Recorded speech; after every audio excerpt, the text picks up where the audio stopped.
I've been waiting for you to watch this. You've been waiting for me to watch. So I'm sorry it's uh, taking me a minute to sit down and I watch Let me this. rephrase. I've been waiting for anyone I know to have seen this movie because I am the only person I know that watched this movie. Especially, I went to the fucking theater opening day and watched this movie. And what movie is that, Amanda?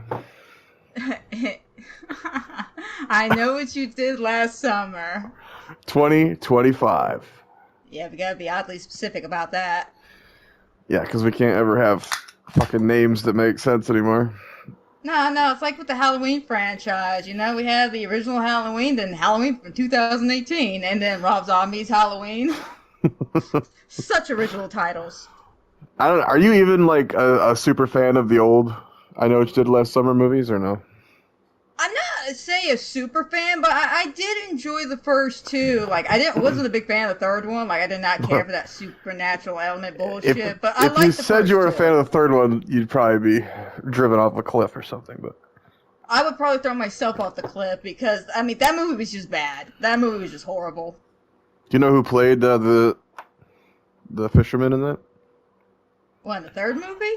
Yeah, I want to say I know, but the name is escaping me. I met him because it was Don Shanks who played Michael Myers in Halloween 5. That's right. That is right. Damn. But yes, anyone, yeah, go check out fucking. I'll always know what you did last summer. Well, no, I Yeah. remember seeing the first movie in theaters, and this was before. What year was that? Like 97?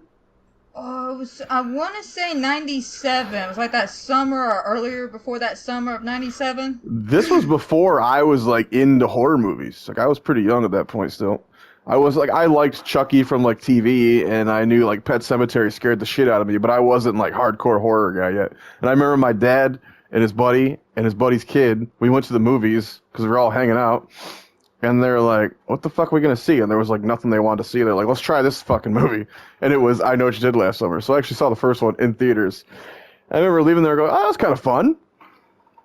Well, you were kind of lucky on that. Unfortunately, because it came out in 97, I was a little too young to go in theater to see it. And mom, as much as she loves Sarah Michelle Gellar, she was not going to take me to see that movie. So I unfortunately didn't get to watch it till like, I want to say a few years later when they started airing it repeatedly around 4th of July weekend on TNT.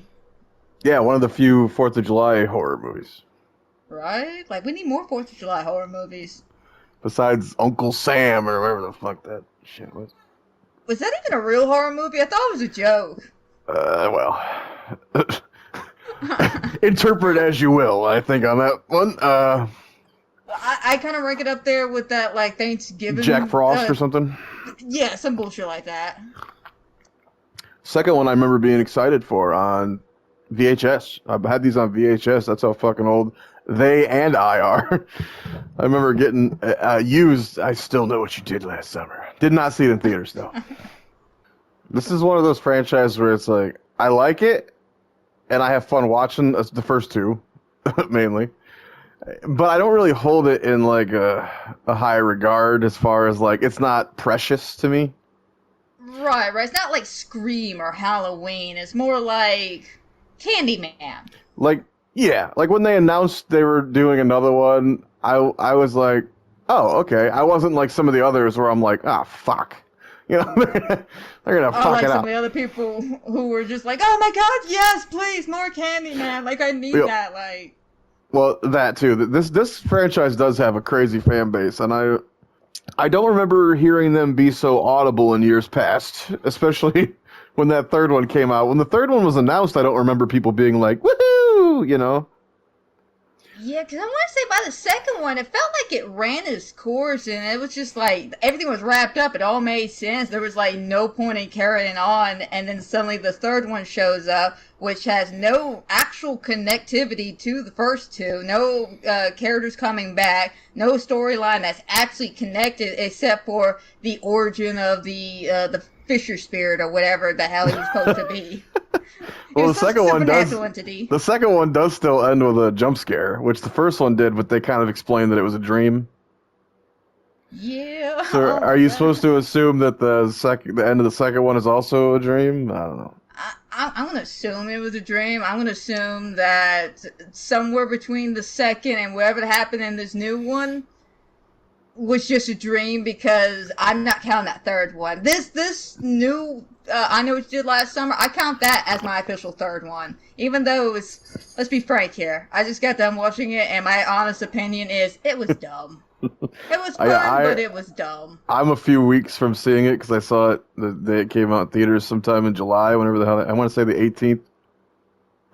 Yeah. So you're a little fresher than me, but yeah, I remember leaving the theater going, I'm more excited to watch reviews of this than I was watching the movie. I remember just Right? most of the movie, I was like, oh, this, what the fuck is this? They do a Okay, lot so of the things where it's like it like opens with what the like the hell's girl in going the on? mirror. Well, the girl like in the mirror, which is a terrible fucking acting choice. She's literally just dumping exposition the whole fucking scene in the mirror, like, oh, we're going to see my ex-boyfriend's gonna be there, and I gotta look nice, but I should want to look nice, and then you go to the party, and they have all the same conversations, and I'm going, oh fuck, are we in like a 13-year-old girl movie? Like, what the fuck is happening? I Which, unfortunately was having flashbacks to the TV series again. I was just like, oh god, we're going here, aren't yeah, we? I know. When I told you I left it, I laughed, and you were like, was there a mukbang? I was half expecting there after that crappy TV show. Oh Yeah. fuck. Well, and the TV show, I guess, is more based on the book, which doesn't even have the fisherman or any of that. Yeah, but unfortunately, it now does have the fisherman in it. Like, let's be honest, the movie series is now greater than the book. Sorry, not sorry, I said it. I like the fisherman. I was, really hoping to see what the fuck's his name, Mace something, the guy who was the fisherman in the first two. I was kind of hoping Ah, for. yeah. Some kind of cameo from him or something. Because the hell, they had a cameo from Michelle Gellar's character, which I was shocked about. Like, first when she showed up, I was like, "So are we doing a supernatural presence?" And then as we were going Yeah, through, I'm like, "Oh, this is just a shitty dream sequence. What the fuck?" to make sure I label spoilers. Yeah. Oh yeah, Sorry, I don't sorry, I know. No, no, forgot. no, no, no. It was gonna happen anyway. For fucking sure. I honestly, if you just gave me another one where this fucking Ben Willis came back and was trying to kill him again, I'd be cool with it. You know? Yeah, like that would have been fine. Like, you want to go with a supernatural entity like that? That would have been cool. But Well, I mean, I don't. we don't know for sure that he was dead either. He just got shot and fucking fell in a hole. The first time he got his hand chopped off and thrown into the lake or whatever. So who knows? I mean, unless he's Michael fucking Myers, I don't know how he did that, but okay. He could have been wearing a bulletproof vest. They didn't shoot him in the head, did they? I think they shot him in the chest. Oh god, yeah, And you're right. and they had the jump scare ending, so that could have been him still alive. So Still, though, the point is we could have brought him back just because. Like, I felt like there was kind of some wasted potential with Ray's character. Muse Like, Watson, that was the guy's name. Sorry, go ahead. no, you good. Like, the entire time I was watching it, there was a point in the movie where I was afraid they were going in that direction when the podcaster got killed, Hmm. and That was a big she's just giveaway. Yeah. looking. Yeah, she was looking at him like, "Oh my God, it's you!" And I sat there like, "Wait a minute now, okay." So she only has met two people in person, so unless she knows them from the previous crime that happened in '97, there's no way she doesn't know this person. So, oh god, it's got to be either the boyfriend, one of the legacy characters. And as soon as the boyfriend died, I was like, oh fuck, it's Ray. Exactly, because she did meet the boyfriend or the ex-boyfriend at that whatever point, and you go, okay, exactly that. You go, okay, are they trying to make us think it's Julie or Ray, and their actually slightly clever twist is going to be it's the boyfriend, because it's so blatantly obvious when she says, "Oh my God, it's you," that it's Julie or Ray, and you're in your head, you're like, it'll never be fucking Julie. Right. And the So you're entire like, time, yeah, you're like, it's going to be Ray. yeah. And what also gave it away was that, I'm going to be honest, I've been watching so many horror movies, slasher movies, and I've been judging the way people have been attacking other people ever since the whole debacle of Scream 5. And the entire time I was watching it, I was like, yeah, these are some aggressive, like, angry kills. There's no way a woman did this. And then out of nowhere, she walks up like, I'm the killer. I'm like, bullshit. Bullshit. You are not the killer. You are just a pretend killer. You can tell they just like, let's up the body count, even though it doesn't really make sense to the overall. Right, They, like the preacher. he's doing it because they forgot about what happened to us. There was clearly some fucking rage in those, and you're killing people who are like new to town and shit. Even it's like, what the fuck did these random people do to you? I feel like the writers just really, really, really wanted to do another I Know What You Did Last Summer, but they didn't know what to do with it. So they're just like, let's bring back the legacy characters because everybody else is doing that. Okay, that sounds great. And now let's make Ray the killer. Okay, how are we going to do this? Like, are we going to explain his backstory? Like, what's the trauma here? No, he's just mad because he's being forgotten. This comes out of wanting to be relevant, and I know exactly why they did this. Because for years, what have people been saying about Scream? Make one of the survivors the killer, right? Yeah. Every time there's a new Scream movie, they're like, they don't have the balls to make one of the, previous survivors one of the killer, like Kirby. Like they hinted with Kirby in 6 and shit. And for years, people have been like, oh, make Gale the killer or Dewey the killer. And I think this woman, who apparently is like best friends with Sarah Michelle gellar, which is how she got involved with this. She wrote and directed this. That's why obvious. That's why Sarah Michelle Gellar's in it. Yeah. Well, I was going to say it's obvious a woman wrote it because that was the most woman-hating, or sorry, let me rephrase that, man-hating exclamation I've ever heard in my life. I mean, I'm being forgotten. And then the ending with the whole, man, all this could have been avoided if men with the therapy. No, all of this could have been avoided if somebody would have just called 911 and stayed the fuck there. Because I'm going to be honest, 100%. I even asked Eric. This. I was like, baby, in this situation, could they have called the police and everything would have been all right? He's like, yeah, if it was 100% an accident, they would have been fine. So I'm going to be honest. I don't know why they jumped the gun on that. Like, I get maybe they were trying to do a reversal what happened in the first movie where instead of, a car collision or what was it, chicken or something? That the reason why they made Ben's car go off the road or whatever. And then, of course, they grab the body and try to dispose of it and shit like that. Well, the first one, he's walking down the street, and they're drunk driving. Or they're driving, right. and Ryan Phillippe's hanging out the roof drunk. Oh, yeah. And then, they hit him. My bad.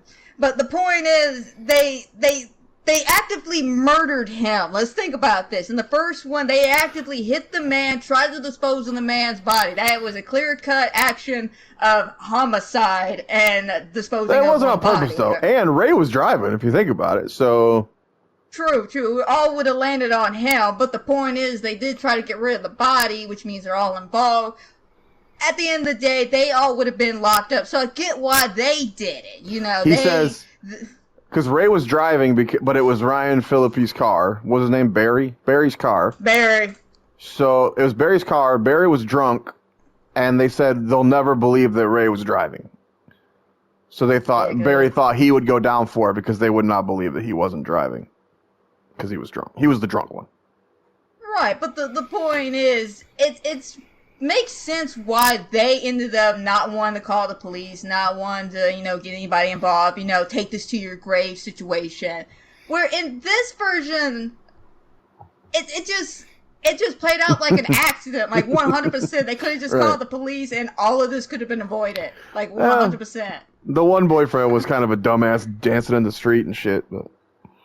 Right, but they could have said he got sick, they pulled over, he went to go throw up, and on his way across the street, the car came out of nowhere, which it did, which, by the way, I would like to add this factor. Anybody else find it weird that the fisherman kind of was like a supernatural moment for a couple of things? Like, I noticed that, like, he would disappear really quickly. Well, there's 2 of them now, so... I don't give a shit. There's 2 of them. There's no way they moved that quickly.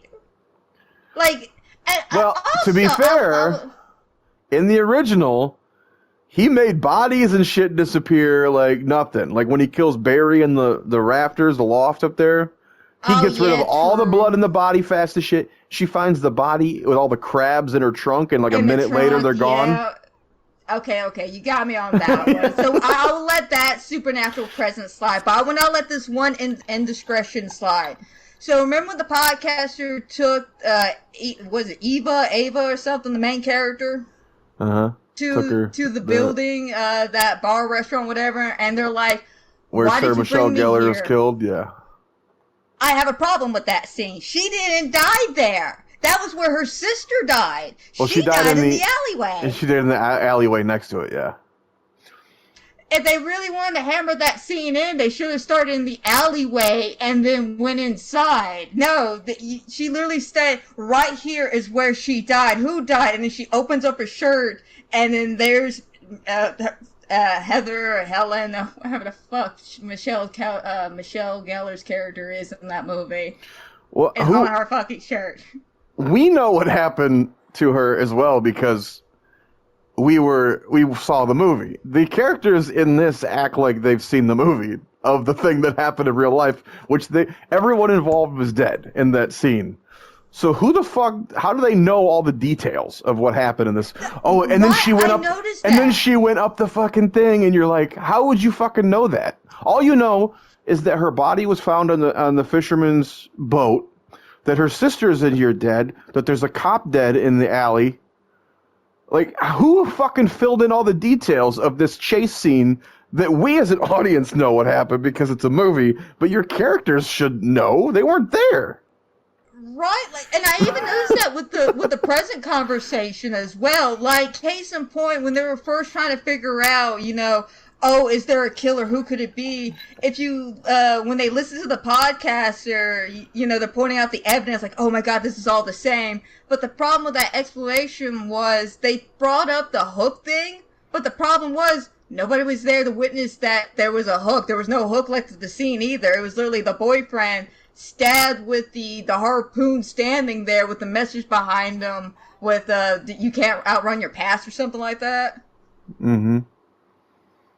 Yeah, like it was just, this is why I said the movie felt dumb. It was one of those, the movie like held your hand like you were a child and was just like, let me walk you through now. We're gonna assume you've seen the first movie, okay? So a lot of this is going to be, ooh, remember that? Ooh, remember that? And also, characters are going to know things that they shouldn't know, but we don't have time to explain that because you've seen the original one, right? On the positive, I do like the way the fisherman looks. I think I think he has a good Right. presence on screen. I like the lighting. I agree. I like the mood of the movie. It ruins it by being a dumb movie, but the look of the movie I think is good. It's really good, yeah. They try to be artsy, but they fail. Like the fucking bath bomb bullshit is, the symbolism of the blood and the red, whatever. That kind of shit, you're like, you're trying too hard. I think the editing on this movie is awful. From a story standpoint, like, I'll go, for instance, the boyfriend who, I don't know why everyone's all alone every fucking scene when they know they're someone's trying to murder them, but whatever. The dude's like alone drinking and he gets attacked in like that weird corridor with the gate, and he actually gets one up on the killer and he's like beating the fuck out of the killer, right?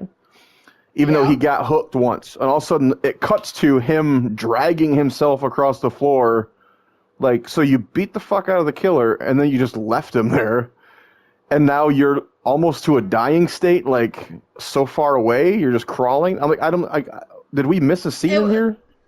No. What ended up happening there was a last minute hinder. Okay, he learned a few things from Dead by Daylight, and that was like one of those last minute hinder things. He got stabbed, and then he started running, and as soon as he stopped running, that's when the hinder kicked in. He just collapsed to the ground. Just I hate you. That's funny. I was so did it not feel like a scene was cut out of there somewhere, like in the middle? Like maybe it cut to something else? It did. There were several moments like that where it's just like the scenes cut to like random moments where it's just like, I feel like you jumped a moment, like you missed 15, 20 seconds. What happened? Yeah. Could it happen? I want to say like 3 or 4 times. Now at least I noticed. It was like with like case in point, the one that comes to my mind is the scene where Dana is running, the blonde head chick that just somehow miraculously keeps being attacked but never dies magically. But she's running, and as she goes into the building, there's the float, which I guess is supposed to be the, oh my god, look, it's the float that Sarah McKellar was on back in the day.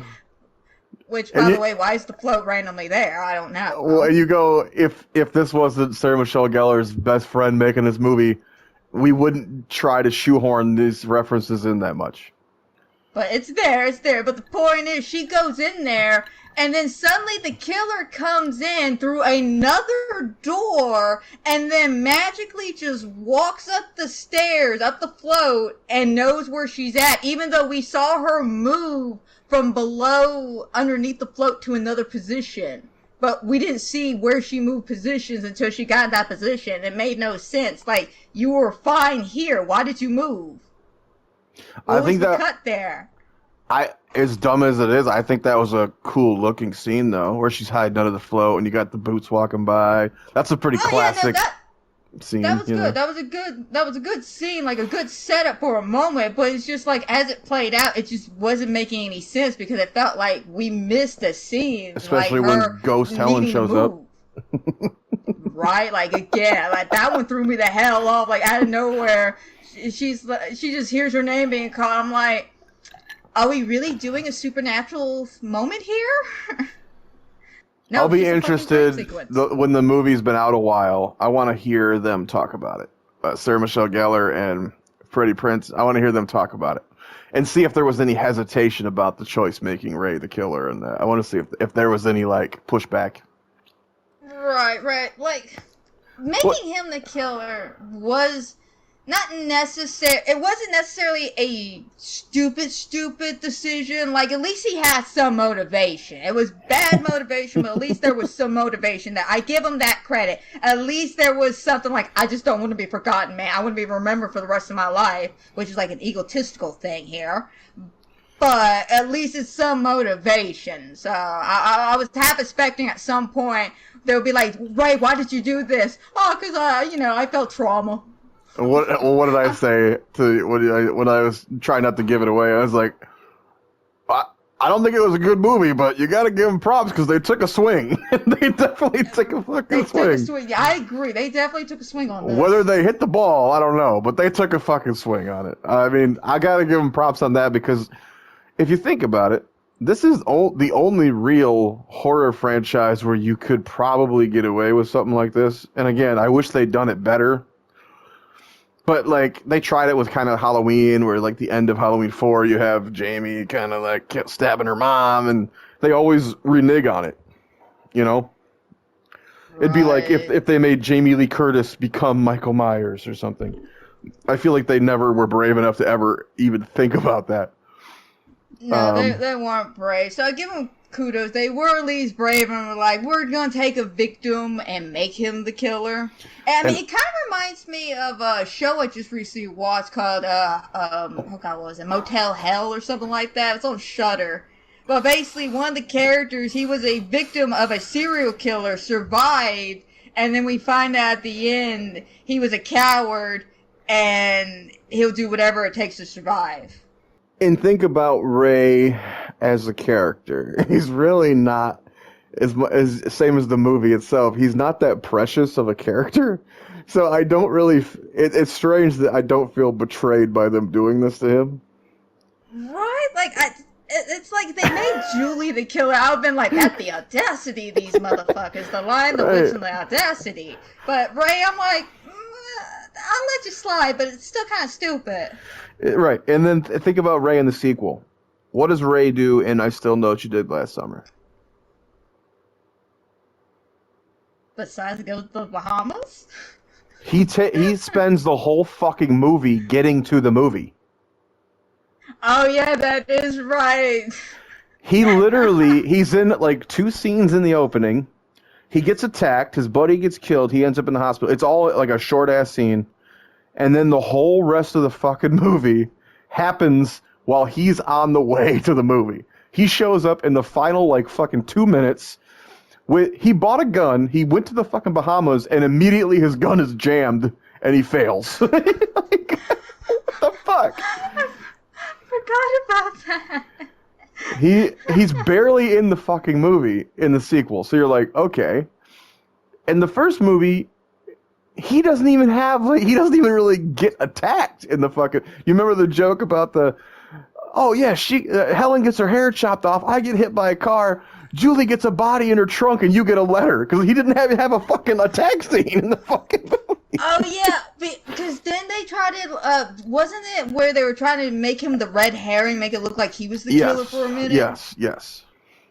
That's why he really didn't get too much. So, I could let that one slide, but I totally forgot about that thing in the second movie where he spent most of the movie trying to get to the movie. It would cut to him at the pawn shop going, I need a gun. And then later on, it would cut to him on a boat driving to the island. Like, all right, is he ever going to get here?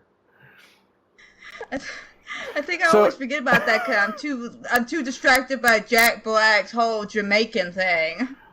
The second movie is so much fun to watch because it is a huge body. It might even be a bigger body count than this one. At least the body counts made sense, though. But yeah, this one. So it's like when that happened, I'm not gonna lie, I just laughed. Like I laughed in the theater. Like, of course they're gonna do this to Ray. And at the same time, I was like, I honestly don't give a fuck that they did this to Ray. Like, I don't think he's that precious. At the end of the day, he did a pretty good job as a killer. Let's not deny that. He did a pretty good job. Like, his kills were pretty good. Like, he took what he learned from his previous incidents back in the day, and he brought it here, and you know what? I give him an A for being a decent killer. At least he was creative. Now, what did you think of the new people? Did you like the new people at all? I mean, I'm gonna be honest, they were kind of forgettable. Like, all I can say is that blonde chick's hot as fuck, but other than that, I got nothing. Are you talking about the one that kept being attacked but never died? Yeah, the rich girl. Yeah, I mean, she was cute. She was fun. She was a little. I'm gonna be honest, she handled being attacked multiple times like a champ. Let's be honest there, okay? Like, there was not an ounce of PTSD on that woman. Why is she the one that sees Helen in a dream? When she never met her, she doesn't know her, she's only seen a picture of her. Why wouldn't they, we've already established in the second movie that Julie has these crazy dreams. And Julie survived this shit with Helen. Why didn't she have the dream of Helen? What? Because the blonde was connected to her. Because that whole scene in the cemetery. Remember that moment she looked at the picture and went, "Oh my God, we're the same." So she dreams she knows exactly what her voice sounds like. Fuck you. Fuck. It would have been so much better if it was Julie. And then you would have had a scene with them together again, and it would have been like, oh, interesting. Right, and that could have been her motivation to step in and help more. Yeah, that's true. Yeah, could have been a little more. We didn't get enough of her. No, she felt like a afterthought. I bet you. I honestly think the script was probably written before she agreed, and they threw her in. Just in case she said yay or nay on that, they probably did. What do you think about the setup for the sequel? Did you watch the post-credit? No, unfortunately, I didn't get a chance. So, do you know what the mid-credit scene is?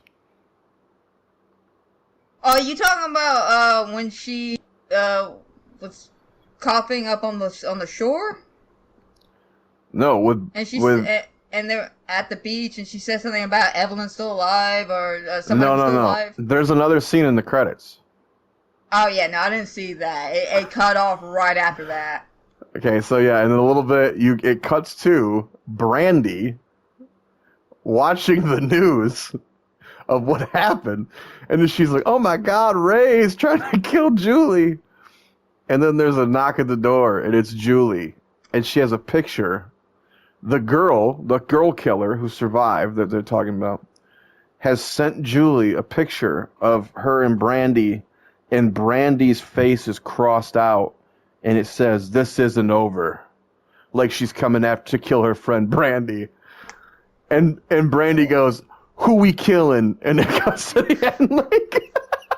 Oh God, great. They're gonna make a woman empowered. Let's all attack the serial killer movie. So the next one they're setting up is Brandy and Julie. What was Brandy's character? Carla and Julie going after the other girl.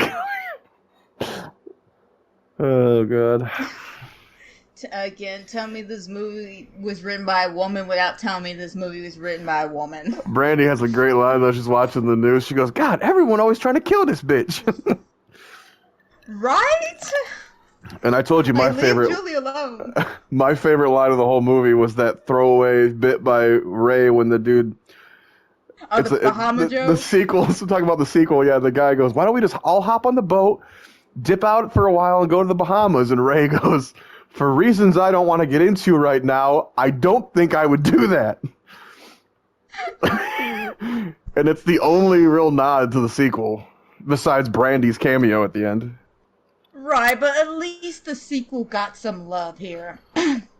Let's be honest. At least it got some love. As long as the third one didn't get recognition, I'm fine. Now, is that a movie you want to see? Is Brandy and Julie going after... What was the other bitch's name? The other killer?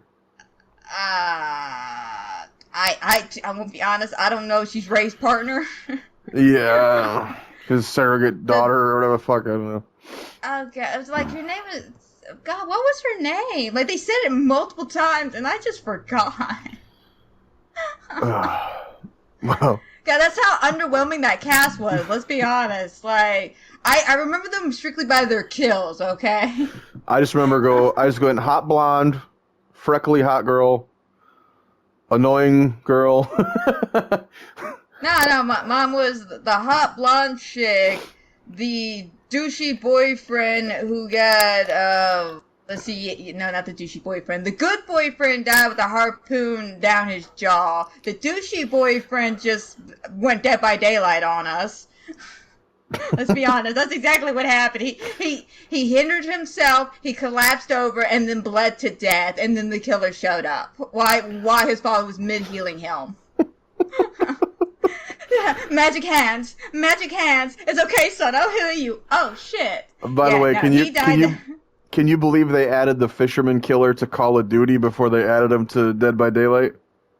Yeah, I saw that, and I was just like, seriously, Call of Duty? You just had to come in with that bullshit? Like, is it because he had the harpoon gun? Was that Think about the studio that made this movie. True. Sony. It's a Sony movie. Yeah, they're in cahoots with Call of Duty. Will you watch the next one? I'll probably give it a shot, just to see the direction of where they going with this bullshit. 'Cause at this point, it's like watching a train wreck. Like, I mean, there's not really much more they could do to wreck this series. I mean, worst case scenario, it just winds up being like Scream, where they just keep going and going and going. Maybe that's what they'll keep doing too. Is what is Scream not ballsy enough to do, like they did with Ray. Maybe they'll find something else Scream's not ballsy enough to do. Kill the main character off. Kill Julie and Brandy in the opening of the next movie. Right, just like do a nod to the Scream reference when we all... They're like, "Hey bitch, we found you!" And she immediately hooks them both in the fucking throat. Oh, fuck! Which, by the way, thinking of hooks and throats and shit, I have to give credit to one kill in the movie. And it wasn't even the kill itself, it was the aftermath. And that was I'm gonna be honest, it gave me very much flashbacks to Jaws, yeah. The whole scene where both the douchebag and his dad were hanging up there. I was like, that's actually a pretty cool reveal.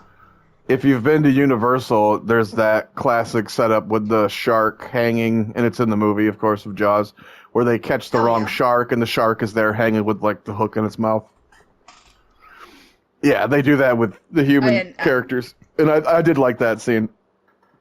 Although it did look like nice. The blood was CG in that scene, which kind of pissed me off, but... I was more, like, flabbergasted by their fucking attempts to blot the crime scene with that see-through whatever that wall was. Like, I want y'all to leave, folks. It brings in see-through blue filter block boards or something. Like, what the hell is that shit? Everyone can still see this shit. How have we not retired the revelation of just finding a photo of two people together? I'm so fucking annoyed by that every time you see it. And it happens again here when they're like, oh, look, it's a picture of her and that person that we didn't know she knew. Bump, bump. And then all of a sudden everyone knows everything. You're like, what? It's like, oh my god. Like, look at this picture. It's like... Have we not been doing that for 60 years? Can we fucking find anything else? Like, can we just, like, have a conversation, like a deuce down the bar or something, like, grabs a beer and, like, has a nonchalant conversation with somebody and just, like, oh my god. And when Julie actually starts researching it, she finds the answer to who the killer is in, like, 2 seconds. Why did she wait 90 minutes into the movie to fucking hit Google? What she does, and she's like, oh my god. And you're like, what the fuck? I mean, my question is, what the hell did she type in to immediately get that answer? Like, seriously, like, there was no information that she was the killer to begin with, because remember, she just got killed by Ray, then the chick called Julie and was just like, Julie, I'm with Ray, she was the killer, oh my god, and then suddenly Julie's like, wait a minute, what do you mean you're with Ray? Wait a minute, what do you mean she was the killer? What? And then she runs to the computer, types in one sentence, clicks, goes to one webpage, and then goes, oh, shit, bro, and then like leaves, and it's just like, how did you even get to this? Like, how did what is the switch that you just flipped here? Because I'm not seeing it. And all the shit. Get to point B. She met Julie the middle of this movie. The first person she calls after all of this is not the police, is not the family of her best friend, is none of these people. It's Julie. Just to go, yeah, here's what happened. I'm sitting at Ray's bar with Ray. I hope you don't suddenly realize that he's trying to kill me. Click. What? Call the police, bitch! Like, what the fuck are you doing? Right? Like, I think you call the police from the boat. You don't even make it back to the bar. Like, there was just several moments near the end where it was just like, why is everyone suddenly acting so stupid like their cell phones do not exist? Like, we know she had her cell phone, and yet when she tries to leave, badly by the way, if I may add real quick, because she's all like, yeah, Ray, I'm gonna go now. Don't mind me. And just like, bitch, could you make it even more obvious as you try? But then she tries to leave. You know, don't you? And then she just breaks down, like, please don't kill me. Like, bitch, you could have, like, kept a straight face, you know, you could have done anything here. Like, you were supposed to be a strong, independent woman. You just cracked under pressure right there. You let us all down. I'm sorry, she let us all down on that. She didn't even call 911. She just tried to fight him off and failed. Had to take Julie to show up to distract him long enough so we can drop those few nostalgic lines real quick. What are you wearing Happy 4th of July. That one, and Happy 4th of July, Julie. Oh, I like her line earlier. I just have one question. What did you do last summer? God damn it. Oh, like there was one that killed me. It was when Ray showed up at her house, and she opens the door, and he's like, "Oh, that was a cold welcome. I'm sorry, I thought there was a killer at my door, but I guess this is worse." Yeah. Like, damn, what happened between then and there? That would have been a better movie, right? If they were like married, and you see them disintegrating, and then the fisherman shows up. And then, they talked about that they were married at one point, and then they got divorced. Wouldn't that have been a much more interesting movie, though? If they're a married couple, they're getting attacked, and then at the end you find out it's Ray, who's trying to murder his wife. Oh, that would have been interesting. That really would have been interesting. Especially with that little twist he tried to add on there, where he was just like, I could frame you for the murder. Well, and we learn about what's tearing them apart, what they've gone through. There must have been something fucked up that happened. Maybe she's seen the rage in Ray or something. And then it would have made a little more sense, maybe, that he goes, his motive would be like, oh, I want her gone. I want her out of the picture. The whole world already knows there's some fisherman killer trying to kill her. Let me just use that. I'm scot-free. They know I'm the survivor. I'm not the fisherman killer. You know, it would have made a little more fucking sense. There was like several ways they could have played this out if they wanted to go in the direction they did, where it really could have been a lot better. But I guess they were just like trying to do what all these horror movies have been doing recently, where they reboot it with the legacy characters. They're trying to add as much nostalgic feel moments into the first movie as much as they can, and then get you all hyped up for the second movie so they can fail at it miserably and either throw out a shitty third movie or just give up at the second one and try to reboot it in about 3 years. You still could have had the girl killer too. Like he's with Julie the whole movie. They're being attacked. Then you know the reveal. It's this girl, and you find out maybe this girl is like his mistress or something. Who he's trying, you know. Think of all the true, an obsessed fan. Anything, and think of all the true things where a man fucking starts cheating on his wife, murders the wife to be with the new woman. You know, and there's some reality in there you could have played with, but whatever. Right? Like there was a lot they could have done, and look at that. 5 minutes, we just wrote a better movie. Where's our paycheck? Fuck.